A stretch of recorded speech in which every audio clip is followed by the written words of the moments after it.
Hey everybody, it's Dr. Mark Hyman. Welcome to my weekly house call, your chance to ask me your questions. Now we're mixing things up a bit so that we can cover even more topics and feature even more questions. In today's show, we're going to discuss what to eat while breastfeeding and also how to feed your kids because they're picky. We're going to talk about Hashimoto's disease, which is an autoimmune thyroid condition, and we're going to talk about how many doctors don't do the right thyroid tests and which ones to do. All right, so let's take a look at our first question, which is a video submission. Now, this question is from Robin. Hi, I have a question for the home call series. My question is maybe two parts. One for young children. I would like to instill good eating habits in my kids young, and they are young. They're 1.5 and 3.5, and just looking for some suggestions or recipes for easy kind of to-go snacks or treats. That seems to be an area that I'm really struggling in. Pretty good eaters, adventurous eaters, but I just seem to be kind of coming to a standstill as to different snacks and things like that for them. And then the other question I had is just if there's any special considerations that would need to be taken into account during pregnancy or breastfeeding when following the vegan diet. That's it. Thank you so much. Bye-bye.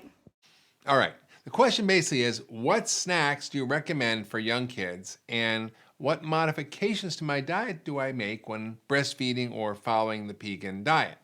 Well, that's a great question. It reminds me of a story when I was doing a 10-day detox at a high school, or junior high school, I think. And the teacher said, well, do we need to get a consent for kids to eat this way, to eat the food that I was recommending? And I said, well, maybe we should get a consent for kids to eat Coca-Cola and Doritos and processed foods because we know those are deadly. But do we really need a consent for kids to eat vegetables and chicken and fish and nuts and seeds and eggs? I mean, that was just the funniest thing I ever heard. Now, the thing about kids is that they learn to eat whatever you feed them. Kids in Japan eat raw fish, right? Kids in Indonesia eat Indonesian food, right? Kids in, I don't know, Siberia eat seal and whale. So I think that we have to realize that our kids learn from us and what's in the house. And once they get triggered with sugar, it's a bad thing. So I encourage people to feed their kids real, whole, fresh foods from the beginning. They should be eating what you're eating. Now, maybe they don't like spicy food, but actually there are kids who eat a lot of spicy foods. Kids live in Korea, eat kimchi, you know? So I encourage you to try to feed your kids real food from the beginning. But the key thing is, you know, you need kid-friendly foods. And there's a lot of kid-friendly snacks, kid-friendly meals. I encourage you to check on the link below. Now, in terms of recommendations for breastfeeding and the vegan diet and for while you're pregnant, it's just sort of amazing to me that we should be asking, well, is it okay to eat whole real food while you're pregnant? It's not okay to eat processed food. It's not okay to eat junk. It's not okay to eat a ton of carbs and sugar because you get gestational diabetes. And it's important to eat omega-3 fats, to eat good fats, because the baby's brain is made up of fat. You know, so we need to actually feed our kids whole food, and we need to feed the mothers whole food. So there really are no modifications. In fact, that's what you want to be eating if you're pregnant. So thank you so much for that question. And I think most people listening will realize that it's just common sense. Now, the next question is from Mimi, from a Twitter account. Okay, so Mimi says, what is the root cause of Hashimoto's and how can we address the underlying issues? Now, that's a great question because most regular docs will just give you the label, say, okay, you have antibodies, an autoimmune disease against your thyroid, take thyroid. End of story. But the truth is, in functional medicine, we ask why. Not just what's the name of your disease, but why do you have the disease in the first place?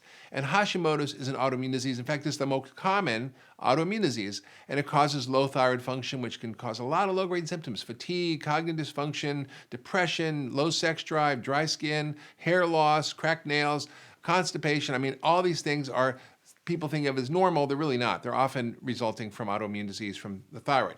Now, what I suggest is to look for causes, and one of the most common is gluten. Also, low-grade viral infections, also toxins in the environment like heavy metals, also gut issues like leaky gut and yeast issues all can cause Hashimoto's, even nutritional deficiencies. So when I'm working with a patient, I look at all those factors and deal with those. Gluten-free probably is one of the biggest. I've actually written a lot about this. In fact, I've written an ebook called the Ultra Thyroid Solution, where I go through this whole story of what happens and how to fix it and what nutrients to eat and what to not eat and what supplements to take. It's really comprehensive, even what thyroid medication you might need. And I've also written a lot of blogs about, one is called When This Master Metabolism Basically Fails. You can use that. And I encourage you to check it out and learn about how you can actually fix your thyroid, even if you need medications, what are the right ones to take, what are the wrong ones, and you can solve this problem and get healthy and feel good. So the next question is from Sweet Niz. Now, she tweeted a question. She says, "Doctor needs to test my thyroid correctly. How can I ask my doctor for the right thyroid test without offending them?"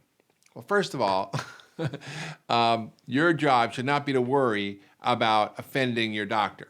They're there to help you and learn with you and answer your questions. So I would never worry about offending your doctor. And if your doctor gets offended, I would probably find a new doctor, because your doctor needs to be your partner, not an adversary you're afraid of. So here's the deal. When you're doing thyroid testing, you need to get the right tests for thyroid health. Now, most doctors just check something called TSH, which means thyroid stimulating hormone. That comes from your brain. It tells your thyroid to work better. But that is only telling us part of the story. They don't check the actual thyroid hormones like T4 or T3, and they don't check antibodies. Now, on my patients, I check TSH like everybody else. I check free T3, which is the active hormone, and I check free T4, which is the hormone that gets made by your thyroid that then gets converted to T3. But I also often check thyroid antibodies, and I can't tell you how many times I've found people with a normal TSH but abnormal antibodies, meaning the body's getting attacked and the thyroid's getting attacked by these antibodies that are maybe reacting to gluten or viruses or metals or something else. So I make sure that I do all those tests if I'm evaluating the thyroid. And if you don't get a doctor who's willing to do that, I would encourage you to find another doctor. So TSH, free T4, free T3, and thyroid antibodies. And that will help you figure out what to do with your thyroid. Well, that's all the time we have today for questions. If you like this video, be sure to share it with your friends and family on Facebook or Twitter. You can even call them and tell them in person. Imagine that. Now, if you have any questions, you can tweet them to me or send your video submissions to drhyman.com, and maybe next week I'll make a house call to you. Thanks for watching.